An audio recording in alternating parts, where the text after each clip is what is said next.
चलिए देखते हैं ये क्वेश्चन क्या पूछ रहा है। हमें एक्सप्लेन करने हैं दो ऐसे तरीके जिससे हम इंसान हवा को गंदा करते हैं और फिर एक ऐसा एक्शन बताना है जिससे एयर पोल्यूशन डिक्रीज हो सके। तो बेसिकली हमें यहाँ हवा की पूरी कहानी समझनी है और उस पर हमारा क्या इफेक्ट होता है वो जानना है। तो सबसे पहले आखिर ये एयर पोल्यूशन होता क्या है? Let's observe. देखिए, ये एक ऐसी कंडीशन है जिसमें हमारी हवा मतलब एयर में बहुत सारे हार्मफुल सब्सटेंसेस मिल जाते हैं। अगर इसको सिंपल तरीके से समझें तो सोचिए आपके पास एक बिल्कुल साफ कंबल है और उस पर किसी ने धूल डाल दी। बिल्कुल वैसे ही हमारी साफ हवा गंदी हो जाती है और ये एक बहुत ही हार्मफुल चेंज है हमारी हेल्थ के लिए भी। तो अब सवाल ये है कि इसका कॉज क्या है। इसका सबसे पहला और सबसे बड़ा जो फैक्टर है ना, वो है इंडस्ट्रियल इमिशंस। आपने देखा होगा बड़ी बड़ी फैक्ट्रीज और इंडस्ट्रीज से कितना सारा काला धुआं निकलता रहता है। यही धुआं इस पोल्यूशन का एक मेन रीजन है। अच्छा, तो इस धुएं के अंदर होता क्या है? इसके अंदर होते हैं सल्फर डाइऑक्साइड, नाइट्रोजन ऑक्साइड्स और एक चीज जिसे कहते हैं पार्टिकुलेट मैटर। अब ये पार्टिकुलेट मैटर क्या है? ये हवा में फ्लोट करने वाले बहुत ही छोटे छोटे सॉलिड या लिक्विड पार्टिकल्स होते हैं। तो ये सब मिलकर हवा को गंदा करने का एक बहुत इंपॉर्टेंट रीजन बनते हैं। और एक बात याद रखिएगा, एग्जाम में अगर आप इन स्पेसिफिक गैसेस के नाम लिखेंगे ना, तो फॉर श्योर एक्स्ट्रा मार्क्स मिलेंगे। ओके, तो ये तो हो गया पहला कॉज। अब आते हैं दूसरे कॉज पर जिसको हम आइडेंटिफाई करेंगे, और वो है व्हीकुलर इमिशंस। हाँ, वही गाड़ियां, बाइक्स, बसेस जो हम रोज सड़क पर देखते हैं। आपको शायद अंदाजा ना हो, पर वो भी इस प्रॉब्लम का एक बहुत बड़ा हिस्सा हैं और इसका इफेक्ट हम सब फील करते हैं।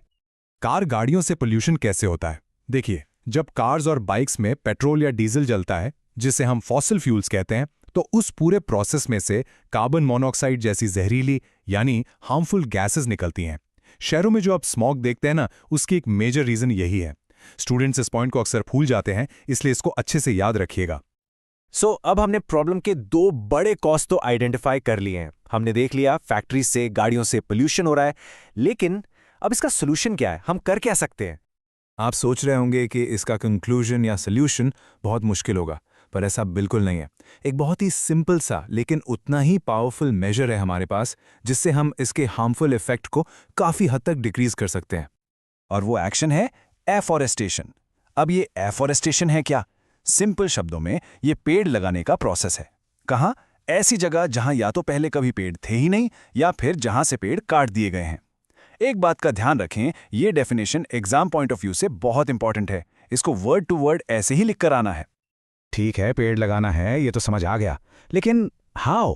पेड़ लगाने से हवा साफ होती कैसे है? चलिए अब इसके पीछे की साइंस को समझते हैं कि ट्रीज और क्लीन एयर के बीच का आखिर रिलेशन है क्या। ये सब होता है एक जादुई नेचुरल प्रोसेस की वजह से, जिसका नाम है फोटोसिंथेसिस। आप सबने इसके बारे में सुना होगा। इस प्रोसेस में क्या होता है कि पेड़ यानी ट्रीज हवा से सारी हार्मफुल कार्बन डाइऑक्साइड को सोख लेते हैं, उसे एब्जॉर्ब कर लेते हैं, और बदले में वो हमें क्या देते हैं? ऑक्सीजन, जिसके बिना हम जी ही नहीं सकते। तो एक तरह से ये पेड़ हमारी धरती के, हमारी अर्थ के लंग्स हैं।